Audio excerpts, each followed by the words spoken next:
मसीह खुदा में आप सब पर सलामती हो। मैं पास्टर सुहेल जॉन एक बार फिर मॉर्निंग डिवोशन के साथ आप सबकी खिदमत में हाजिर हूँ।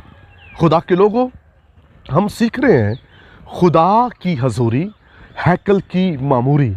खुदा की हजूरी जहाँ भी आएगी वहाँ लोग मामूर होना शुरू हो जाएंगे। खुदा की हजूरी हमें अपने कमज़ोरियों का एहसास दिलाती है। खुदा की हजूरी हमें अपने गुनाहगार होने का एहसास दिलाती है। जहाँ भी खुदा की हजूरी आएगी वहाँ लोग चला उठेंगे, वहाँ लोग अपनी कमज़ोरियों का इकरार करेंगे, वहाँ लोग नेकी को नेकी कहेंगे और बदी को बदी ही कहेंगे। और जब खुदा की हजूरी नहीं होती तो लोग नेकी को बदी और बदी को नेकी कह रहे होते हैं।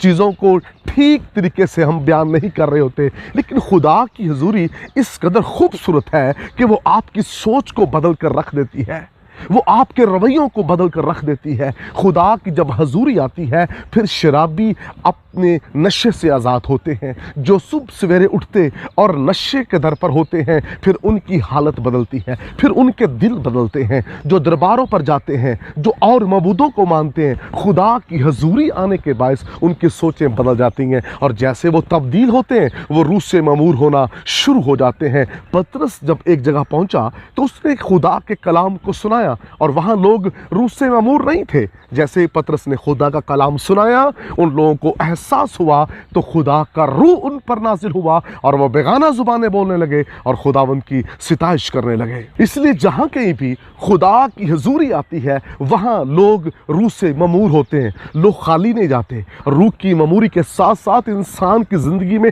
सफाई का काम होता है। वो पूरे तौर पर साफ हो जाता है, अंदर से बाहर से पूरे तौर पर वो साफ हो जाता है, क्योंकि ये खुदा की हजूरी की ममूरी की खूबसूरती है। खुदा के लोगों, जहाँ कहीं भी खुदा की हजूरी आएगी वहाँ लोग तब्दील होंगे, वहाँ लोग चेंज होंगे, वहाँ बंधन टूटेंगे, वहाँ जुबे टूटेंगे और हजूरी के अंदर लोग अपना दिल खुदा को देंगे। इमाल 2 बाब के अंदर पतरस ने जब वास किया, खुदा की हजूरी वहाँ पर थी और 3000 लोगों के दिलों पर चोट लगी। लिखा है वो चला उठे, हम क्या करें। पतरस ने कहा तुम में से हर एक अपने गुनाहों की माफ़ी के लिए खुदावंद यीशु मसीह के नाम से बपतिस्मा ले तो वो निजात पाएगा, रूहुल कुद्स इनाम में पाएगा। और उन लोगों ने मुझसे खुदावंद को कबूल किया। लिखा है उसी रोज़ 3000 लोग उनमें मिल गए और वो तालीम पाने लगे, क्योंकि वो रूह से मामूर थे। वो तालीम पाते थे, हर रोज़ वो दुआ करते थे, हर रोज़ वो पाक शहरबानी में दाखिल होते थे, हर रोज़ वो रिफाकत रखते थे। खुदा के लोगों, जब खुदा की हजूरी आएगी तब आपको एहसास होगा हम कहाँ गलत हैं, हम कहाँ कमज़ोर हैं, हम कहाँ गलतियाँ कर रहे हैं, हम किस जगह पर गुनाहगार हैं। खुदा की हजूरी का ये काम है। और जैसे ही आपको एहसास होने लगता है आपकी सफाई होना शुरू हो जाती है और उसके साथ साथ आप रूह से ममूर होना शुरू हो जाते हैं। और देखें ये रूह से ममूर लोग थे जिनकी ज़िंदगियों के अंदर ये खूबसूरत 4 पॉइंट्स हमें नज़र आ रहे हैं। फिर ये भी लिखा है जो रूह से ममूर हुए वो अपनी जायदादें बेच बेच कर रसूलों के कदमों में लाकर रखने लगे, क्योंकि ये रूह से ममूर थे। और रूह से ममूर जो लोग हैं वो अपनी हर एक चीज़ को खुदा के जलाल के लिए इस्तेमाल करते हैं। और लिखा है कोई वहाँ पर अपनी चीज़ को अपना ना कहता था, सबकी चीज़ें मुश्तरका थीं। खुदा के लोगों, हमें खुदा की हजूरी की ज़रूरत है। जहाँ खुदा की हजूरी होगी वहाँ लोग रूह से ममूर होंगे। खुदा की हजूरी उस जेल के अंदर थी। लिखा है दरोगा चला उठा और अपने आप को मारने लगा।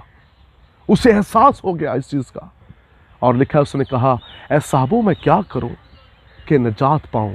पौलुस ने उससे कहा तू और तेरा घराना ईमान लाए, तुम निजात पाओगे। खुदा के लोगों, ये जेल का दरोगा खुदा की हजूरी के बायस तब्दील हुआ और पूरा घराना रूह से ममूर हो गया। हमारा घराना भी रूह से ममूर हो जाएगा अगर हम खुदा की हजूरी में अपने आप को सरेंडर करें। खुदा इस कलाम के वसीला से आपको बरकत दे। मेहरबान आसमानी बाप, मेरी दुआ है जितने कलाम सुन रहे हैं इनमें से कोई खाली ना रहे, हर एक रूह से भर जाए और तेरी प्रस्तश करे यीशु नाम में। तक हमारा चैनल सब्सक्राइब नहीं किया तो अभी सब्सक्राइब करें और बेल आइकॉन को क्लिक करके हमारी लेटेस्ट वीडियोस के बारे में अपडेट जानें।